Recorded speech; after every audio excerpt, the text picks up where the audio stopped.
Hello, everybody, and happy Friday. This week, I want to talk to you guys about panic because that's a topic that's been coming up a lot with my concierge clients who get to have 2 coaching classes a week led by an amazing coach named Claire Ochoa. So I want to share with everybody what she has to say about panic and what I have to say about panic.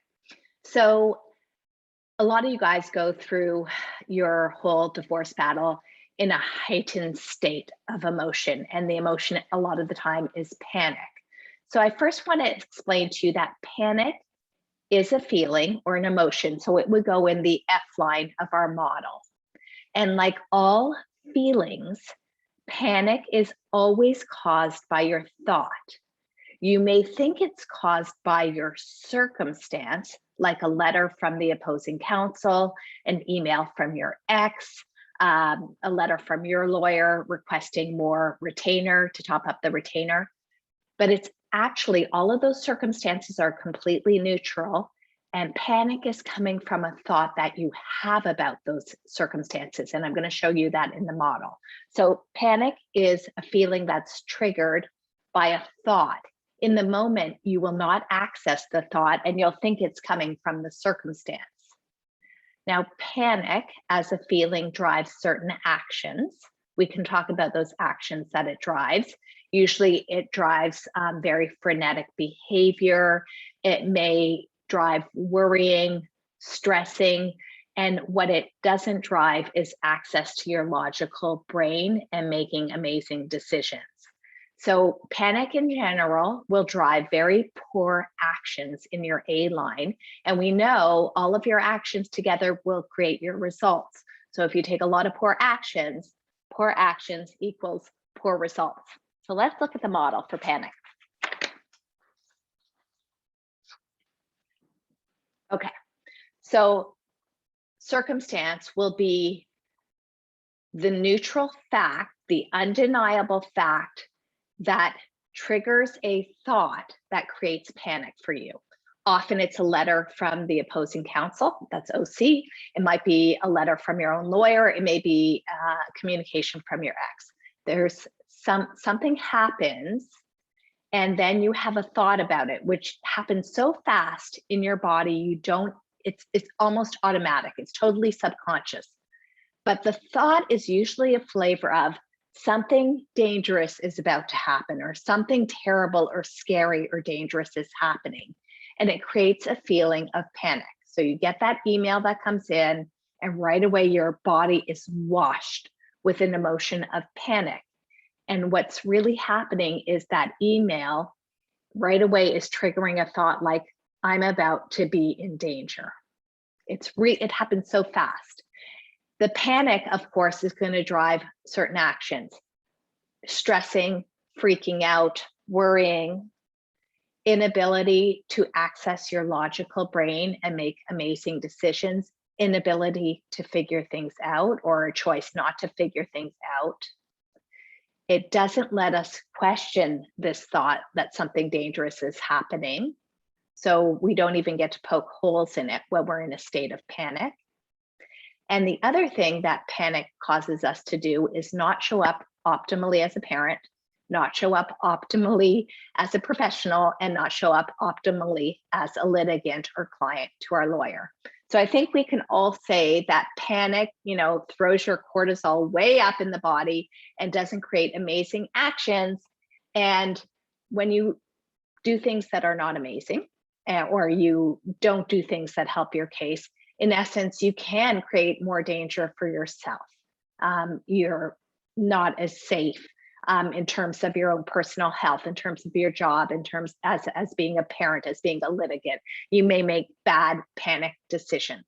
So I think we can all agree that taking action from a state of panic is not optimal, but it's a state that we all feel a lot when we're given these circumstances that our brain wants to interpret as very, very dangerous. So let's just make peace with that. Now,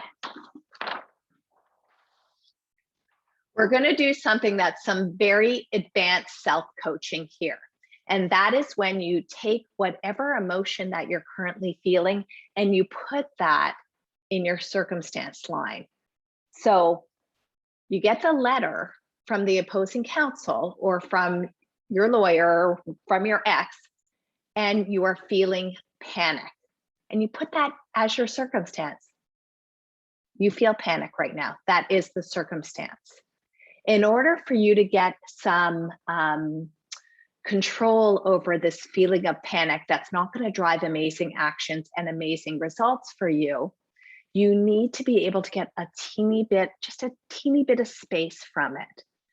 So when you're feeling that initial flood of panic, you can just say to yourself, oh, I'm feeling panic right now. This is the time I feel panic. That's all you have to do, is identify the feeling that you're currently in to give yourself a little bit of levity, a little bit of pause from the panic so that you don't take action from that place. So I love the thought, I'm feeling panic right now. This is the time I always feel panic. I'm feeling panic and it's okay. I just received a letter. It's no surprise I'm feeling panic.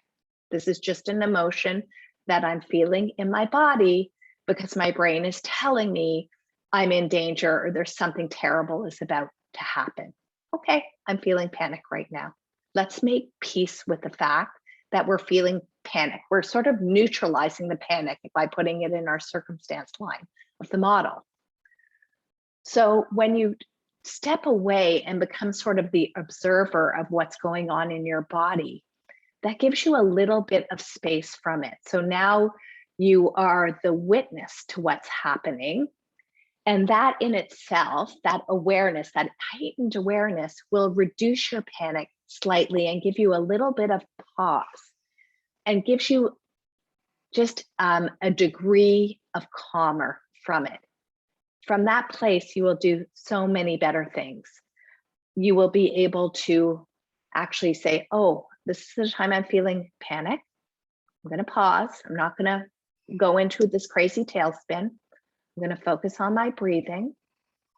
I'm just going to pause. I'm not going to do anything. I'm going to coach myself. I'm going to write down all of my thoughts that are bothering me, exactly what I'm worried about from this letter that I received. And then you can actually examine and question your thought. The original thought was something dangerous is going to happen. You got a letter. Is it really true that something dangerous is going to happen? Maybe we can poke some holes. This is just my ex asking for more holiday time again, and that's fine. And I could decide what I'm going to do about that. Or this is my lawyer requesting more funds, and I'm going to figure it out how to manage this because this is important. And I do want to fight my battle with my lawyer. I'm going to do this. I'm going to figure it out. So just by taking that pause and becoming the observer of your body and the panic, you are no longer in the panic, but rather outside of it. So the result for you is that you're going to recover quicker from the triggers. You will still get that trigger. You will still get that initial flood of panic, but you're going to be okay. You can make peace with it. It's normal. It's your body trying to keep you safe. It's like a very primal instinct that we all have, and it's okay, but you will be more able to get yourself out of that state and take better action.